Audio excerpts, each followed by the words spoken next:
परवा दिवशी आपल्याला मतदान त्या ठिकाणी आपल्या मंगळवेढा नगरपालिकेचा आणि आज सांगता सभेच्या निमित्तानं आदरणीय अभिने आता मनोगतात सांगितलं की या नगरपालिकेची निवडणूक लागल्यापासून शहराच्या विकासाच्या बाबतीत व्हिजनच्या बाबतीत आम्ही त्या ठिकाणी तीर्थक्षेत्र विकास आघाडीच्या माध्यमातून समोर जात असताना विरोधात मात्र पुढच्या माणसांच्याकडून उमेदवारांच्या प्रतिनिधींच्याकडून खालच्या पातळीला वैयक्तिक पातळीला कुटुंबावरती टीका टिप्पणी करून ही निवडणूक मुद्द्यापासून भरकट व्हायची आणि वेगळ्या भूमिकेत घेऊन जायचा प्रयत्न गेल्या अनेक जवळजवळ 20-25 दिवस त्या ठिकाणी सुरू आहे। परंतु आज तुम्ही त्या ठिकाणी पुढच्या लोकांच्या सभा बघितल्या तर त्यांच्या भाषणात सांगितलं जातं की केंद्रात आमचं सरकार आहे, राज्यात आमचं आहे, मग नगरपालिकेत देखील आमचंच त्या ठिकाणी सरकार पाहिजे, असं त्या ठिकाणी आमची सत्ता पाहिजे। मग मला आपल्या माध्यमातून त्यांना प्रश्न विचारायचा की 4 वर्ष एखादी भूमिका तुम्हाला विचारली, प्रणिता भालकेंनी या अगोदरच्या बोलताना भाषणात सांगितलं होतं की पुढच्या उमेदवार गेले 15-20 वर्ष झालं नगरपालिकेच्या कारभारात तुम्ही हस्तक्षेप करत असाल तर घरापासल्या पाण्याचं त्या ठिकाणी तुम्ही पाणी त्या ठिकाणी थांबवू शकला नाही म्हणल्यानंतर तुम्हीच तुमच्या भाषणामध्ये काय सांगितलं की 2021 पासून मंगळवेढा नगरपालिकेवरती त्या ठिकाणी प्रशासक आहे म्हणून सांगितलं। प्रशासक आहे म्हणून तुम्हीच सांगता आणि दुसरीकडे मात्र त्या ठिकाणी काही 4-5 दुकानदार पुढे येऊन त्यांनी काम केलं म्हणून सांगता। काही सहकार्यांनी जाब विचारल्यानंतर त्याला फोनद्वारे त्या ठिकाणी फोन धरून विनंती केली जाते की तुम्ही त्यामध्ये लक्ष घालू नका, का तर वर्क ऑर्डर आहे, त्या ठिकाणी त्या कामाचं टेंडर निघालंय। मग वर्क ऑर्डर टेंडर निघालं होतं तर एवढे वर्ष त्या ठिकाणी का तुम्ही त्या ठिकाणी शांत बसला? या कोणत्याही बंधून गोष्टीला त्यांना सांगायला त्या ठिकाणी उत्तर नाही। आणि मग तुमच्याकडे केंद्राचं सरकार होतं, राज्यातलं होतं, तर या नगरपालिकेचं 4 वर्ष मग तुमचंच केंद्रात राज्यात तुमचं सरकार होतं तर का नगरपालिकेच्या माध्यमातून बंधून त्या ठिकाणी विकास कामं होऊ शकले नाहीत? म्हणून मला तुमच्या माध्यमातून पत्रकार बांधवाच्या माध्यमातून पुराव्यानिशी जाब विचारायचा आहे। मंगळवेढा नगरपालिकेचा हा कागद आहे, पत्रकार बंधूंनो, तुम्हाला देखील झाल्यानंतर दाखवतो। सरकारच्या शासनाच्या वैशिष्ट्यपूर्ण निधीमधून मंगळवेढा शहराला नगरपालिकेला मंजूर झालेली 70 ते 75 लाखाचं कामाची त्या ठिकाणी ही काम आहेत। मंजूर कधी झालेत? जून 2025 ला। आज बोलतोय आपण कितीला? 18 डिसेंबर 2025 ला, म्हणजे 6 महिन्यापूर्वी मंजूर त्या ठिकाणी कामं झाली होती। मग केंद्रात तुमचं सरकार होतं, राज्यात तुमचं होतं, तर ही कामं या 6 महिन्यात पूर्ण करायला कुणी अडवलं होता? कोणता यातला नगरसेवक किंवा प्रमुख पदाधिकारी तुम्ही काम त्या ठिकाणी करू नका म्हणून अडवत चाललं होतं? मग का तुमचं सरकार असताना तुम्ही काम करू शकला नाही? आणि मग तुम्ही कोणत्या तोंडाने आज त्या ठिकाणी मत मागत असताना आमच्याकडे सत्ता द्या म्हणून त्या ठिकाणी सांगताय? आणि म्हणून अभिनी सांगितलेल्या पद्धतीनं आज प्रशासक काळात जी शहराची झालेली जी दयनीय परिस्थिती बदललो मी पुराव्यानिशी तुम्हाला दाखवू शकतो। आज व्हिडिओच्या माध्यमातून तुम्हाला मी त्या ठिकाणी दाखवू शकतो आपल्या मंगळवेढा नगरातल्या शहरातल्या कितीतरी भागाची आज दयनीय अवस्था तुम्ही तुमच्या डोळ्यानं त्या ठिकाणी बघा।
ही परिस्थिती आपल्या मंगळवेढा शहराची गेल्या 4 वर्षातली आहे.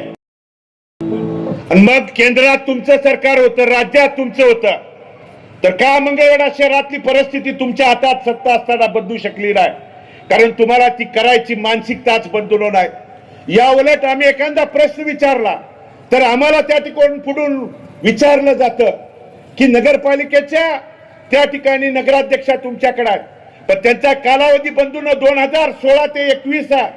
पण या चंगू आणि मंगोनी आणि त्यांच्या बगल बच्चांनी गेल्या 15 आणि 20 वर्षाच्या नगरपालिकेच्या कारभारामध्ये सत्ता कुणाची येऊ द्या, कुणाची त्या ठिकाणी नगरपालिकेवरती त्या ठिकाणी काम सत्ता येऊ द्या, स्वतः त्यामध्ये हस्तक्षेप करून नगराध्यक्ष पदाच्या मग त्या अरुणाताईंच्या अगोदरच्या आदरणीय अरुणाताई दत्तू या नगराध्यक्ष असताना देखील अविश्वास ठराव कुणी आणला हे मंगळवेढा शहराला त्या ठिकाणी माहित आहे.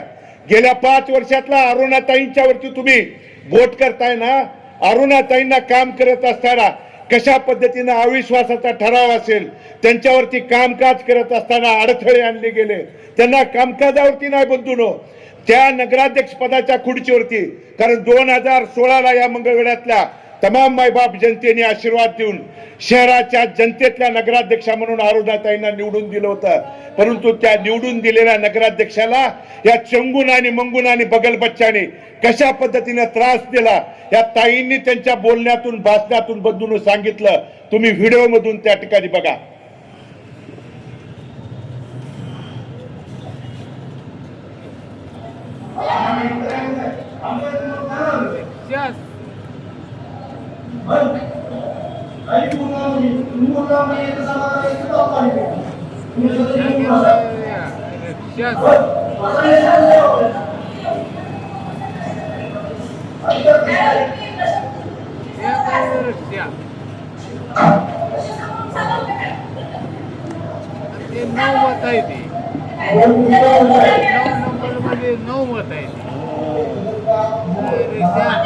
त्या उभ्या आहेत त्या नगराध्यक्षा मॅडम आहेत.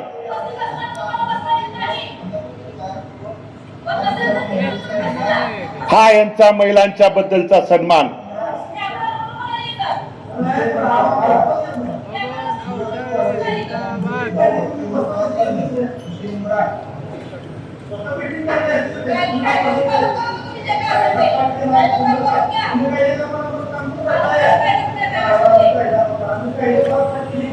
तो पुढे बोलतोय तो मंगो आहे आणि शूटिंग काढतोय तो चिंगो आहे.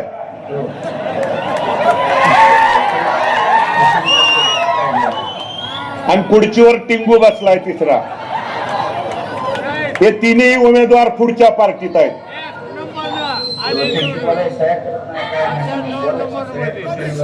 ते 4 नंबर मधला टिंगू.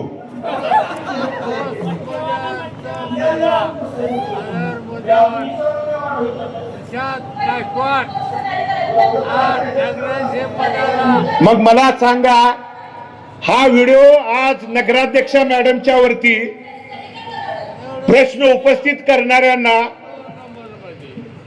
जनतेनं नगराध्यक्ष हा जनतेतनं निवडून दिल्यानंतर महिलेला त्यांच्या दिलेल्या खुर्चीवरती देखील बसायला मज्जाव करणाऱ्या या पुढच्या अवलादी आज जर येऊन त्या ठिकाणी नगराध्यक्ष मॅडमनी काय केलं म्हणून विचारत असतील तर मला तुम्हाला आवर्जून या मंगळवेढा तालुक्या शहरातल्या तमाम मायबाप जनतेला विचारायचं आहे की उद्या ज्या पत्नीसाठी मत मागतात त्या पत्नीला या खुर्चीवरती बसू तरी देतील का, हा विचार करून त्या ठिकाणी परवा दिवशी तुम्ही मतदान करावं.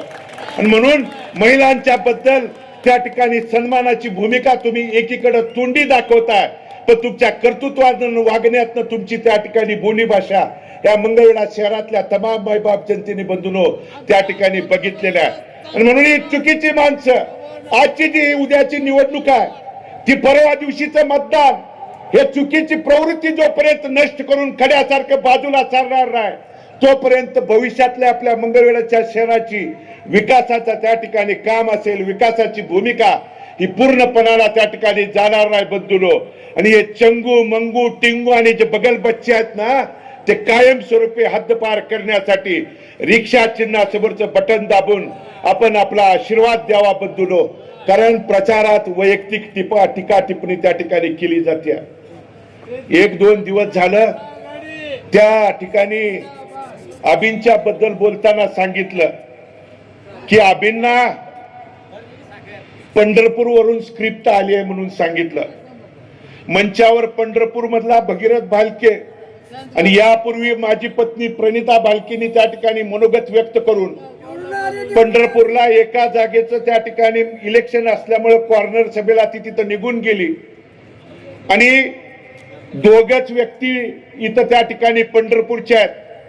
पण बंधूंनो, मी 24 तारखेला प्रचाराच्या शुभारंभाप्रसंगी सांगितलं होतं, पंढरपूरला माझी अर्धांगिनी लढती आहे, मंगळवेढाला माझी आई आबी त्या ठिकाणी लढती आहे. आणि मला त्या बोलणाऱ्या ताईंना, आमदार ताईंना विनम्रपणे सांगायचं की जगाच्या पाठीवरती आईला शिकवणी देणारा मुलगा अजून त्या ठिकाणी जन्माला आला नाही. आणि म्हणून मी आईला शिकवणी नाही तर आईच्या बोटाला धरून तुम्ही आणि तुमचे पतिदेव देखील लहानाचे मोठे झाला. आणि म्हणून मला माहित आहे ताई, पक्षाचा आणि वरच्या रेट्यामुळे काही तुम्हाला त्या ठिकाणी बोलावं लागतंय, पण बटन दाबताना आबीचे रिक्षाचं चिन्ह तुम्ही त्या ठिकाणी दाबणार आहे या मंगळवेढ्यातल्या तमाम मायबाप जनतेला त्या ठिकाणी माहित आहे. आणि म्हणून मला तुम्हाला आवर्जून त्या ठिकाणी बंधूंनो सांगायचं की विकासाच्या मुद्द्यावर, व्हिजनच्या मुद्द्यावरती बोलत असताना त्या नेते यांच्याकडून तर अपेक्षाच धरू शकत नाही. म्हणून काल वाघताई आल्या, वाघताई प्रचंड त्या ठिकाणी अभ्यासू व्यक्तिमत्व. अरे पांडुरंगाची पंढरपूर नगरी आहे आणि त्याला लगत असणारी देव संतभूमी म्हणून मंगळवेढाकडे आपण बघतो. या दामाजी पंतांच्या, चोकामेळांच्या किंवा गैबी साहेबांच्या असेल किंवा समर्थाच्या बैठकीचा वसा आणि वारसा सांगणारं मंगळवेढा नगरी आहे. आणि या नगरीमध्ये ताई येऊन काय बोलल्या, वाघ काकू म्हणल्या खावा मटन आणि दाबा बटन. मला सांगा माता भगिनीनो, आज मार्गशीर्ष महिन्यातला गुरुवार आहे. आज गुरुवार, आपल्या प्रत्येकाच्या महिन्यामध्ये मार्गशीर्षचा गुरुवार काय असतो. आज सकाळी मला सुद्धा घरातनं बाहेर पडताना बायकोनी देवघरात दर्शन घेतल्याशिवाय बाहेर जाऊ दिलं नाही. आणि म्हणून संतांची भूमी, देवाच्या भूमीची आम्ही विचारधारा घेऊन पुढे जाणारी माणसं. एकीकडे तुम्ही रामाची भूमिका, देवाची भूमिका सांगता, अरे पण मुंह में राम बगल में छुरी असणारी ही माणसं आज चुकीची वल्गना करण्यासाठी आज माझ्या माता भगिनींच्या बद्दल आज तुम्ही जे काल बोललाय ना, त्या भावना दुखवणारे व्यक्ती. कारण ह्याच प्रवृत्त्या बदलून जशा त्या ठिकाणी पुढे निवडणुका येतील तशी आपली पात्र आणि चित्र बदलणाऱ्या चित्राताई आज काल जरी त्या ठिकाणी येऊन बोलल्या असतील तर त्यांना या संतांच्या भूमीतनं परवा दिवशी अशा त्या ठिकाणी मतदान करा की 21 तारखेला त्यांना मतनाशिवाय दुसरं तिथं काही दिसलं नाही पाहिजे. एवढीच भूमिका या निमित्तानं मला आवाहन आणि विनंती करतो. आणि तमाम परत एकदा मंगळवेढा शहरातल्या तमाम वडीलधारी माता भगिनी, तरुण शाखेर यांना विनंती आणि आवाहन करतो की चंगू, मंगू आणि टिंगू यांचा कार्यक्रम आपण तर करणारच आहे, पण पुढच्यानी देखील त्याचा विडा उचललाय. तो चांगल्या पद्धतीनं उद्याच्या 20 तारखेला मतदान करताना रिक्षा चिन्हासमोरचं बटन आपण दाबून ते करूया. हे आवाहन आणि विनंती इथल्या तमाम वडीलधाऱ्यांना, मतदार बंधूंना परवा दिवशीच्या 5:30 वाजेपर्यंत शेवटचं मत त्या लाईनच्या बाउंड्रीच्या आतपर्यंत जायपर्यंतची जबाबदारी आपल्या प्रमुख पदाधिकाऱ्यांच्या, कार्यकर्त्यांची त्या ठिकाणी जबाबदारी आहे, ती पार पाडावी. आणि आपल्या आबीनी आणि 19 उमेदवारांना प्रचंड बहुमतानं विजय करून पुढच्या विकासाच्या बाबतीत, निधीच्या बाबतीत, कारण निधी कसा खेचून आणायचा ते आम्हाला भारत नानांनी कार्यकाळात त्या ठिकाणी सांगितलंय. म्हणून चंगू मंगू तुम्ही आमच्यावरती बोललाय, पण हयात नसणाऱ्या माझ्या वडिलांच्यावरती देखील तू बोललाय. पण तुला उद्या परवा दिवशी मतदान करून 21 तारखेला माझा बाप तुला पहिल्यांदा आठवल्याशिवाय त्या ठिकाणी राहणार नाही. एवढंच या निमित्तानं सांगतो.